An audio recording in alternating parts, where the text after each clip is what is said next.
Assalamualaikum warahmatullahi wabarakatuh. Saya Syafian Tika Hidayat dari kelas 12 IPA 9. Dan kali ini saya akan mempresentasikan tentang pola penyerangan dan pertahanan dalam permainan bola basket. Jadi ini untuk tugas penjas orkes. Mari kita lanjut. Jadi pertama-tama, apa sih tujuan bola basket itu? Jadi pada permainan bola basket, tim yang memiliki poin atau angka tertinggi dengan memasukkan bola ke keranjang lawan ialah tim yang memenangkan pertandingan. Oleh karena itu, strategi yang efektif dan taktik yang berhasil diperagakan dengan baik akan menentukan jalannya permainan ini. Jadi sama seperti permainan sepak bola, yaitu dengan memasukkan sebanyak-banyaknya bola ke keranjang atau ke gawang lawan akan mendapat poin yang tertinggi ialah tim yang menang. Dan dalam bola basket ini memasukkan bola ke keranjang lawan sebanyak-banyaknya yang sehingga mendapatkan poin tertinggi sehingga tim tersebut akan menangkan pertandingan. Tapi sebelum itu, kita harus mengenal terlebih dahulu posisi dalam pemain bola basket.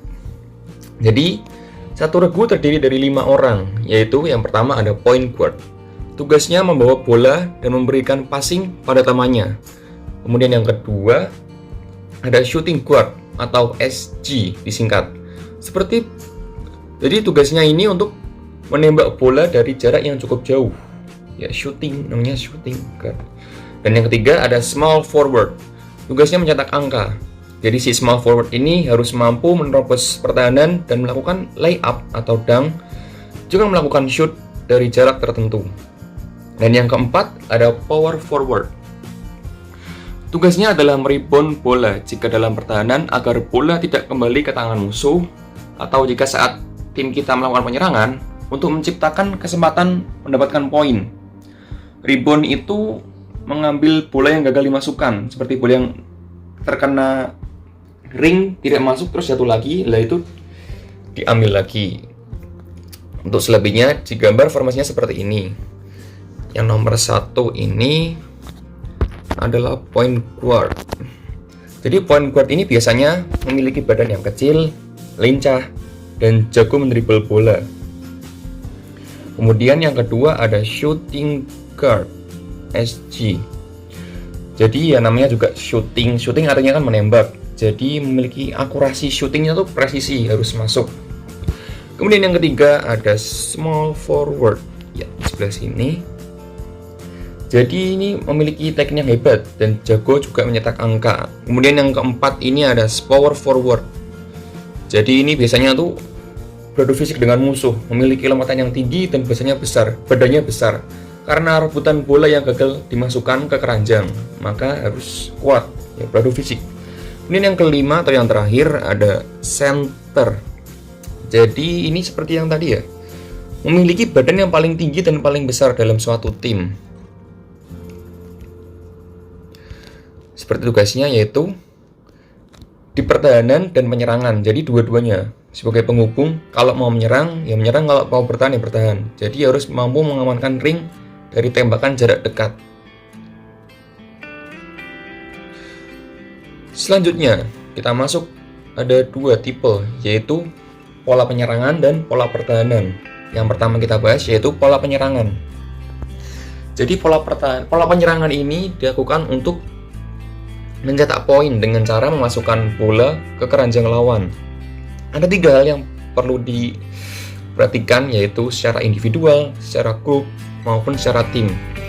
Dalam secara individual, setiap individu harus menguasai keterampilan passing, dribbling, dan shooting, karena 3 komponen tersebut merupakan hal terpenting dari permainan basket. Jika tidak bisa ya tidak bermain basket namanya.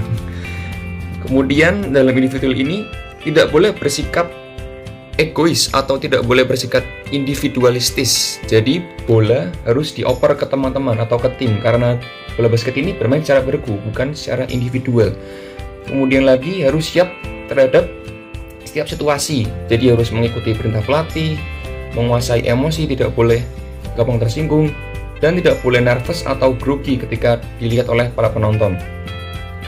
Dan yang kedua ini ada secara grup, dilakukan 2 atau 3 orang, baik dengan blocking, ngeblok dari serangan musuh dengan blocking maupun wall passing. Dan yang ketiga, secara tim. Berarti berlima tadi kerjasama dalam melakukan pola penyerangan. Ada 3, yaitu dengan permainan cepat atau serangan kilat, fast break, atau dengan permainan bebas, freestyle, dan bermain dengan pola penyerangan terencana, sudah diatur dari sebelumnya. Untuk yang pertama yaitu ada penyerangan bebas. Jadi penyerangan bebas ini tidak tergantung dari penguasaan teknik, taktik, dan kesempurnaan fisik setiap anggota tim yang sangat tinggi. Meskipun bebas, penyerangan harus membutuhkan kerjasama dengan dasar mengoper dan berlari antara 2 atau 3 pemain. Jadi ini sudah terbiasa saking biasa bermainnya, jadi bebas berimprovisasi setiap anggota-anggota tersebut. Kelebihan dari penyerangan bebas ini yaitu tidak mudah diprediksi oleh lawan karena bebas. Ya, bebas. Seperti ini contohnya. Diawali dari pemain 1 memegang bola. Ini ada 2 kondisi. Kondisi pertama yaitu pemain 1 menggunakan bola di sini dengan mendribble kanan kiri, kemudian pemain 4 mendekati daerah sini dan si pemain 1 ini passing.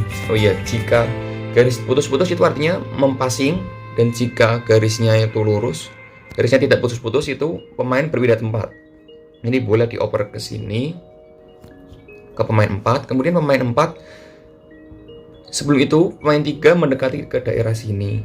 Pemain 3 datang, pemain 4 ngoper ke pemain 3, pemain 3 ngoper ke pemain 5, dan pemain 5 langsung shooting dan menghasilkan angka, menghasilkan poin untuk tim sendiri. Untuk yang kedua yaitu seperti ini.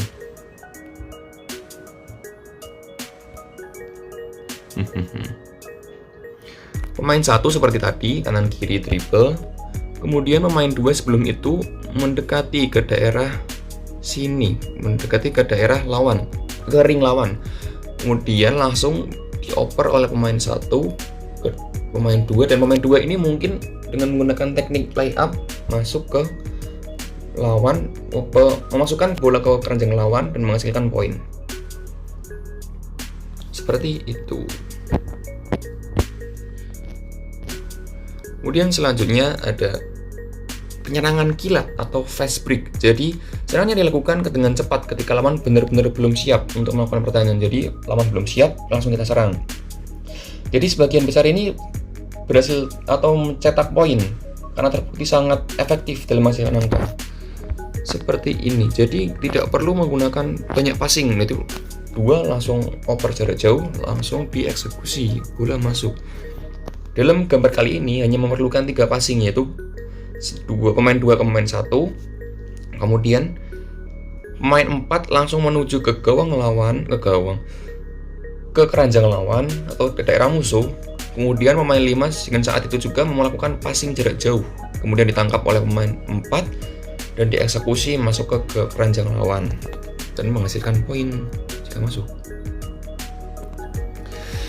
Selanjutnya ada penyerangan berpola atau set offense. Ada strategi penyerangan yang telah direncanakan sebelumnya. Jadi sebelum bermain tuh mereka briefing terlebih dahulu dengan pelatihnya. Briefing si A di sini, si B di sana. Nanti yang siapa melakukan shooting, siapa melakukan passing sudah di briefing sebelumnya. Pada pola penyerangan ini, kelima pemain bergerak sesuai dengan sistem yang telah dibuat. Oleh karena itu harus kompak satu tim. Seperti ini, hampir sama seperti tadi, tapi hampir sama dengan penyerangan bebas, tapi ini sudah direncanakan sebelumnya. Jadi pemain 2 ngoper ke sini ke pemain 4, terus kemudian player 1 lari dan pemain 4 mengoper, dan pemain 1 ini yang sudah menangkap oper dari pemain 4 akan melakukan layup atau yang memasukkan ke keranjang lawan. Kemudian pemain 5 dan pemain 3 ini sama-sama maju untuk mengamankan kondisi rebound atau jika bola tidak masuk ke keranjang lawan. Kemudian selanjutnya ada formasi dari penyerangan berpola, ada set atau set offense. Yang pertama yaitu ada adegan 1-3-1 pola diamond. Jadi dalam ketiga pola ini tidak asal pakai, jadi mengikuti keadaan musuh untuk mengcounter atau melawan keadaan musuh. Untuk 1-3-1 tersendiri yaitu untuk memecahkan strategi pertahanan daerah maupun pertahanan man to man marking. Nanti kita bahas. Ini 1-3-1. Bacanya dari bawah ke atas. 1-3-1. 1-3-1. Kemudian yang kedua ada pola outman atau 1-2-2. Diterapkan bila regu tidak memiliki pemain jangkung atau pemain yang tinggi, yang paling besar tinggi. Yang ketiga yaitu pola reverse atau 2-3. Diperlukan untuk penyerangan terhadap pertahanan 1 lawan 1. Jadi yang nomor 3 ini dipakai ketika musuh menggunakan pertahanan man to man marking. Nanti yang selanjutnya akan kita bahas. Ya. Kemudian masuk ke pola pertahanan. Jadi kalau tadi ada penyerangan, kita mau masukkan keranjang ke milik musuh. Kemudian kita ada juga pola pertahanan ketika kita dilawan oleh, kita akan diserang oleh musuh. Jadi kita bertahan, mempertahankan ring kita agar tidak dimasuki bola lawan. Ya. Unsur-unsurnya itu ada sikap jaga dan olah kaki. Yang pertama yaitu ada pola pertahanan 1 lawan 1 atau bahasa Inggrisnya man to man marking. Pada pola pertahanan ini setiap pemain basket akan mengawal satu pemain lawan. Jadi ketika seorang pemain lawan bergerak ke satu tempat, satu orang pemain yang bertahan juga mengikuti pemain tersebut. Jadi atau istilahnya sama seperti dalam permainan sepak bola ya, man to man marking. Jadi misalnya seperti ini. Pemain sebelah ini anggap saja yang pemain X itu pemain kita dan pemain O itu pemain musuh. Jadi tempel aja terus sampai dari awal sampai akhir ditempel. Dihalang-halangi istilahnya. Dihalang-halangi jika ke kanan, ke kanan, jika ke kiri akan ke kiri, mengikuti pergerakannya dan tidak membobol agar tidak dimasuki oleh lawan, menghalang-halangi istilahnya. Itu yang pertama. Kemudian yang kedua ada zone defense atau zona pertahanan daerah. Kalau tadi yang pertama man to man marking, mengikuti pergerakan lawan atau fokus terhadap satu lawan yang di briefing sebelumnya setiap anggota. Kalau zona defense ini menjaga setiap orang menjaga daerah yang ditentukan, misalnya atau secara singkatnya seperti inilah. Pada pertahanan ini pemain diwajibkan menjaga suatu daerah permainan. Dengan demikian lawan akan kesulitan ketika memasuki daerah pertahanan. Ya. Jadi misalnya ada pemain sini kanan ini X itu menjaga daerah sini saja.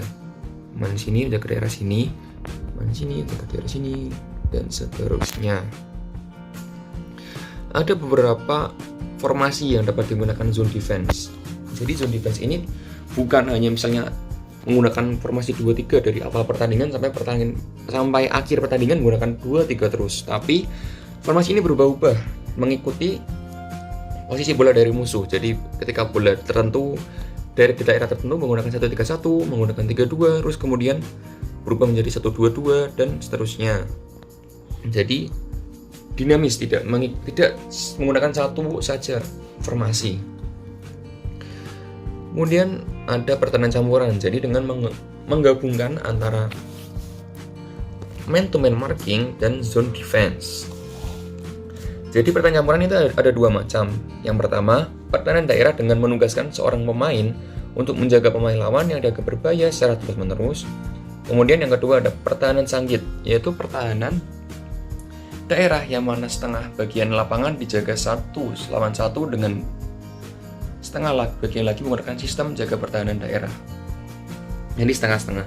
Tapi pertahanan campuran memiliki kelemahan, yaitu perhatian setiap pemain terpecah apabila terpecah terhadap 2 pemain atau lebih. Yang kedua, sangat berbahaya jika tim lawan dapat melakukan serangan kilat atau serangan balik di counter attack. Ya. Terima kasih. Jadi sekian video yang dapat saya sampaikan, semoga bermanfaat. Apabila ada kata-kata yang kurang berkenan, mohon dimaafkan. Semoga badai pandemi ini segera berlalu dan kita dapat melakukan kegiatan seperti semula. Sekian, wassalamualaikum warahmatullahi wabarakatuh.